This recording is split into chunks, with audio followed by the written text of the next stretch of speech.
Sí, penso que hai máis relacións do que aparentemente a xente poda ver. É sorprendente ver como se forma, como se van formando os diferentes sistemas e con que problemas se encontran os diferentes sistemas literarios de carácter postcolonial, neste caso xa concreto os de lingua portuguesa ou dos países de lingua oficial portuguesa. É sorprendente ver as similitudes que encontramos co caso galego, os problemas con que se encontran, xa non falo a nivel de lingua, que tamén, sobre todo en algúns casos, no caso da utilización das linguas crioulas, no caso de Cabo Verde ou da Guinea-Bissau ou de Santo Tomé e Príncipe, non só iso, senón tamén na propia elaboración do sistema literario, que hai unhas proximidades extraordinarias co caso da literatura galega. Penso que un campo de comparatismo literario entre a literatura galega e estas literaturas é moi interesante e dá resultados moi curiosos. Por iso, ese carácter de emerxencia literaria que temos nas literaturas africanas e de emerxencia literaria que temos para o caso da literatura galega, principalmente desde finais do século XIX e os principios do século XX, pois é unha situación enormemente similar.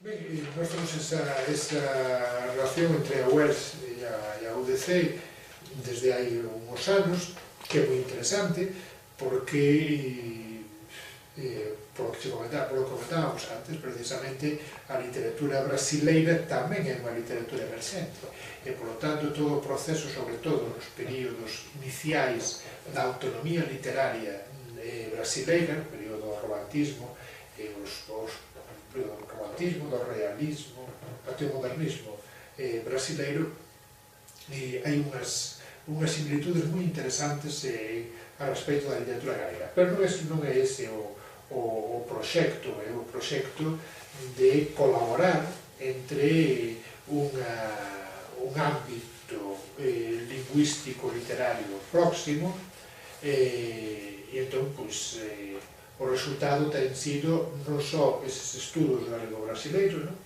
do que, como comentabas, acaba de sair o cuarto volume, saíron 2 publicados en Brasil, 2 publicados aquí, e entón, máis ou menos, se estáse a facer alternadamente, publicando alá e aquí. Estón tamén encontros que houve de profesores e estudantes galegos no Brasil e de profesores e estudantes brasileiros que ven aquí, traballar. Entón, hai esa relación universitaria que é moi interesante, tanto para a UERS como para a UDC.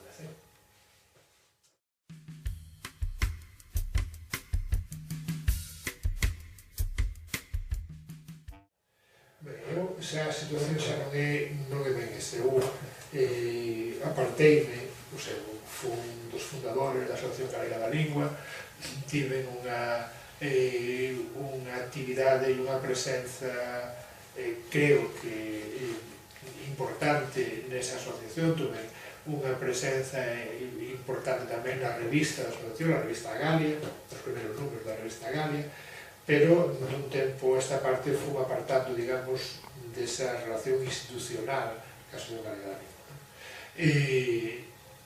Iso por un lado. Existe o problema do reintegracionismo, é dicir, o reintegracionismo, eu penso que a lingua galega está nunha situación sobre a que eu son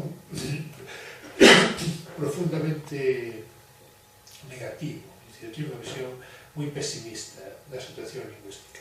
Estamos nun país que, igual que destroe a súa paisaxe, destroe a súa lingua e non importa absolutamente para nada destruíla. E entón, nesa situación, eu non sei cal vai ser o futuro desta lingua e o futuro deste país, que depende en boa medida tamén de que saiba manter e que saiba guardar esas señas de identidade entre elas a lingua.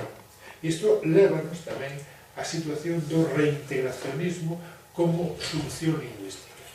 Eu defendí sempre, digamos que a lingua galega, digamos, o seu proceso de estandarización necesario, sin acabar aínda ese proceso, que debería aproximarse o máis posible ao modelo portugués. Reintegrarse na medida do posible, non ten por que ser, pero non ten por ser unha reintegración ao 100%, pues, en fin, eso xa é máis discutible. Pero creo que tamén que neste momento eu considero dos derrotados da situación do reintegracionismo. É dicir, durante bastantes anos mantivos unha tensión grande a nivel lingüístico e a nivel cultural entre reintegracionismo sí e reintegracionismo non. Incluso situacións mesmo violentas non con violencia física, non? Pero casi, un factor entre reintegracionismo e non reintegracionismo. E despois, en fin, chegouse unha especie de acordo, unha especie de pax lingüística, non? Que se chegou no outro ano, que é necesaria, e eu creo que está ben que houvese esa pax lingüística, pero esa pax lingüística foi a base de recoñecer, digamos, a derrota do reintegracionismo, das posturas reintegracionistas. E eu propio asumo esa derrota na parte que me corresponde, porque, de feito, aínda que xa sei que non toda a xente concorda con isto, creo que a nivel social o reintegracionismo está un pouco en retroceso a nivel social. Houve momentos en que estaba máis forte, máis presente. O reintegracionismo en diferentes fases, no reintegracionismo tamén hai un reintegracionismo, digamos, ao 100%, despois hai porcentaxes dese reintegracionismo. E entón eu creo que a situación en este momento está moi fastidiada para a lingua en xeral e para o reintegracionismo en particular. Eu creo que é un erro a forma como se fixo a normativa de consenso, esta pax lingüística, para a lingua. Que reforza o proceso de castellanización do idioma. Non é unha solución absoluta o reintegracionismo para a defensa do idioma, non o é. A defensa do idioma dáse a nivel social, con a fala, con a escrita, con o uso do idioma. Pero é verdade que, digamos, a farda lingüística, é dicir, o estándar lingüístico, pode ou reforzar o proceso de castellanización ou pode reforzar o proceso de autonomía lingüística.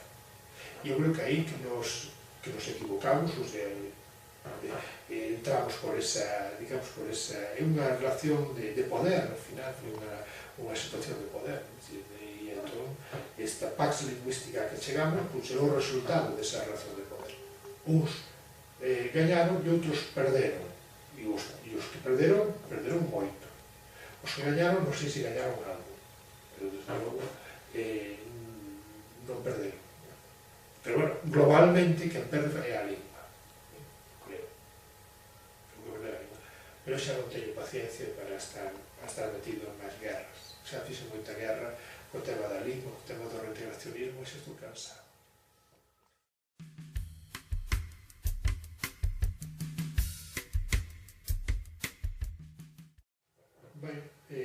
O campo político de Galicia está, como se pode ver, está feito, diríamos así, nunha expresión moi castellana, feito uns zorros, é dicir, que a situación política de Galiza é unha situación de falta de poder, unha situación de falta de idea de país, unha situación de, digamos, de entrega as peores condicións políticas e ideolóxicas que podamos encontrar. A situación do campo académico galego ten cousas boas e ten cousas malas, non demasiado boas, realmente globalmente. O campo académico galego, exceptuando evidentemente como ten que ser casos individuais, pode ser moi brillantes mesmo, non é precisamente un exemplo de de centralidade académica. Entón, iso é importante. E o campo literario galego, pois aquí sí ten boa saúde dentro do que cabe, e como sempre, hai cousas extraordinarias, hai cousas mediocres e hai cousas que mellor escacelas. No caso literario. O que pasa é que no campo literario é máis do que as obras, son tamén as relacións que se establecen dentro do propio campo literario. É un campo literario de formación, o que sempre, hasta é bon incluso, e nese campo literario as tensións que se producen no campo son moi interesantes, pero a veces son tamén moi desgastantes.